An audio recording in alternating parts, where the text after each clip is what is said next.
Hi guys, welcome to your monthly dose of life-work balance. In this video, I'll help you choose a word of the year based on your values, intentions, goals, or whatever speaks to you.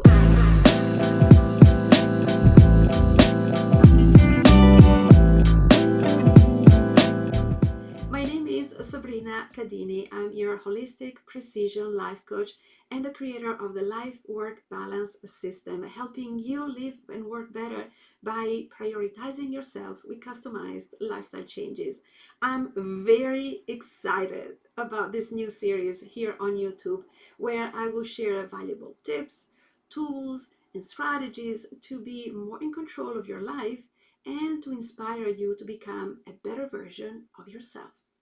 If you'd like to learn and see more, make sure you subscribe to my channel and click the bell to receive notifications every time I have new content for you. Have you chosen your word of the year yet? If not, I'm glad you're watching. Today, I will explain the reason behind my word choice, and I will share some tips so that you too can pick yours. Maybe you're not sold on this word of the year thing. Maybe you think it's a little silly, but it is a very powerful way to help you focus on the goals and actions you want to work on during the year, what you want to be motivated about, to skyrocket your personal growth, and to help you determine your priorities, whatever they may be: career, family, finances, etc. I would say it's an exercise that you should try. The word you choose can guide you while you work on your goals, and it can also help you remember what is important whenever you find yourself stuck or hitting an obstacle in your life. As a holistic precision life coach, my focus is on the whole individual: physical, mental, emotional, and spiritual.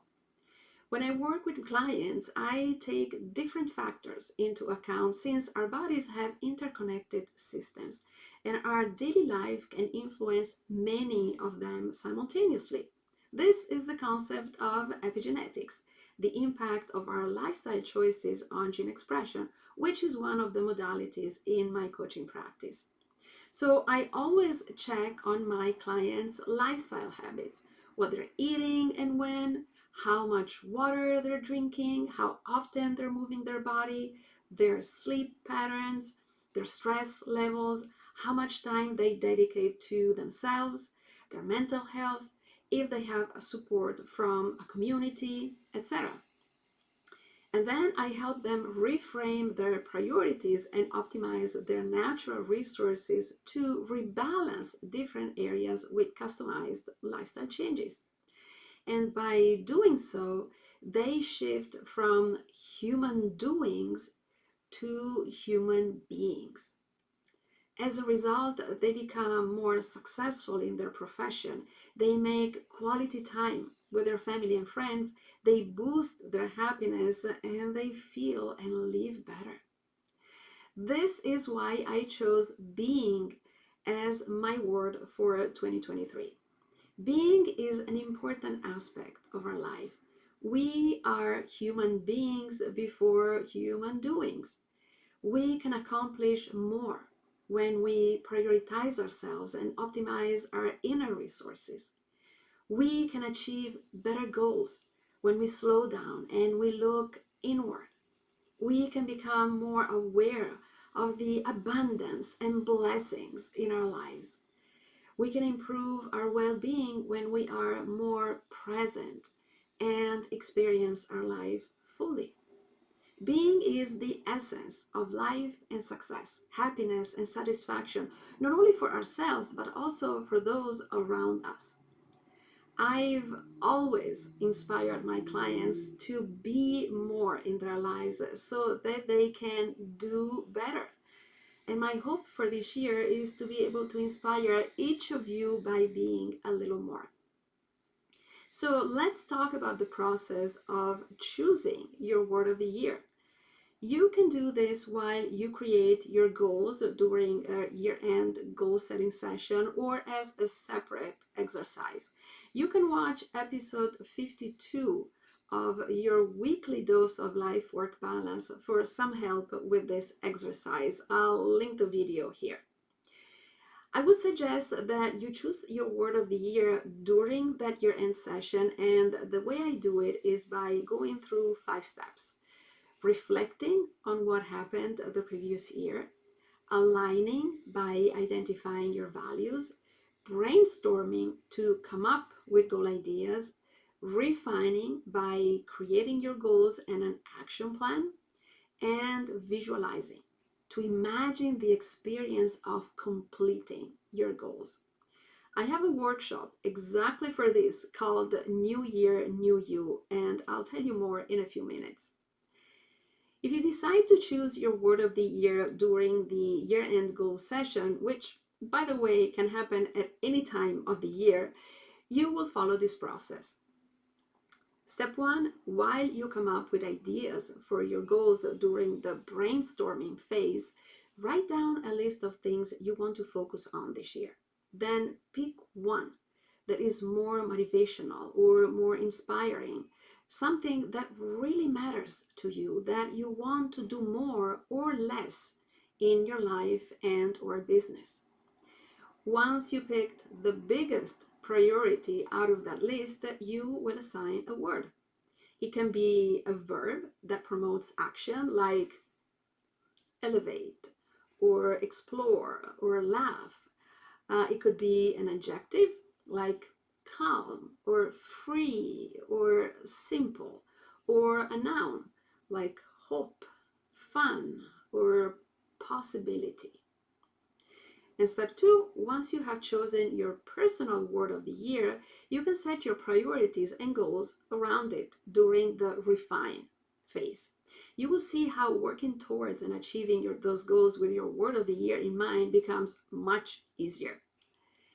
If you already created your goals for the year, that's totally fine. You can just pick a word based on your goals. So now that I shared how to choose your word of the year, here are some tips to help you stick with it and alternatives if you don't want to be limited to only one word, which happens a lot with my clients. Tip number 1, keep your word of the year at the front of your mind every day. Write it down on a card and keep it at your desk, in front of your computer, by your bed, in the kitchen, wherever you will be spending some time every day. You can also create a phone wallpaper or a desktop background with your word. If you use social media often, why not create a personalized hashtag with your word of the year? Another great way to use your word of the year is journaling about it. In 2019, my word of the year was abundance. I love this word.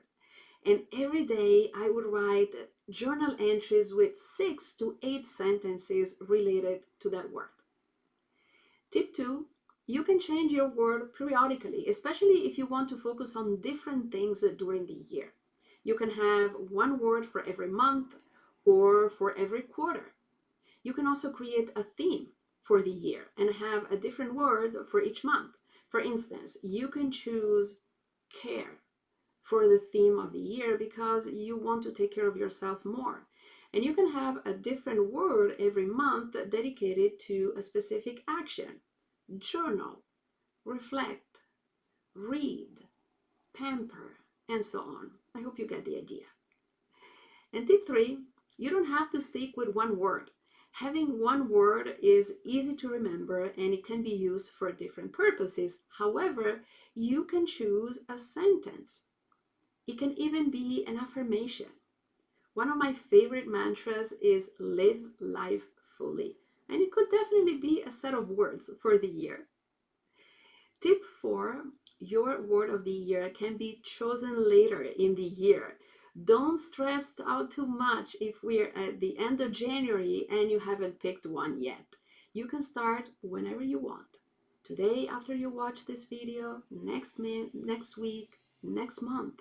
No rush.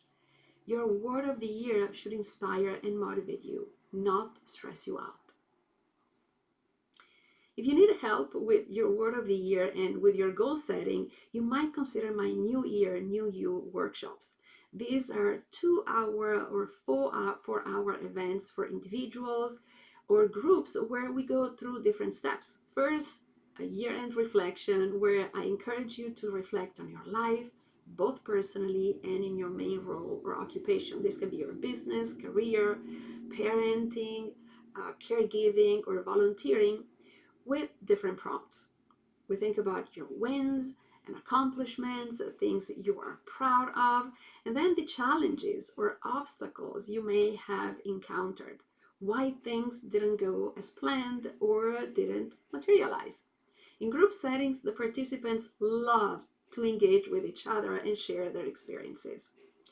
Next, aligning, brainstorming, refining, and visualizing your goals. Here, I help you come up with goal ideas from different angles and covering different areas of your life. Once you have identified your goal ideas, I help you make them specific, measurable, attainable, relevant or realistic, and time based according to the SMART criteria.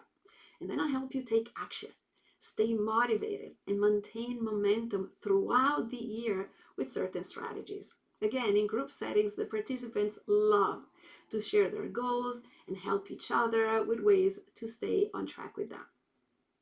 I will add the link to the workshop in the description box below so you can check it out. You can always schedule a complimentary clarity call with me to discuss more in detail and see if this is the best solution for you before you make a decision. If you liked this video and you want to see more, make sure you share it with your friends, give it a thumbs up, subscribe to my channel, and click the bell so you will get notified as soon as I have new video content. Thank you so much for watching. I'm so excited about this new series, and don't forget to live life fully. See you in my next video. Bye guys.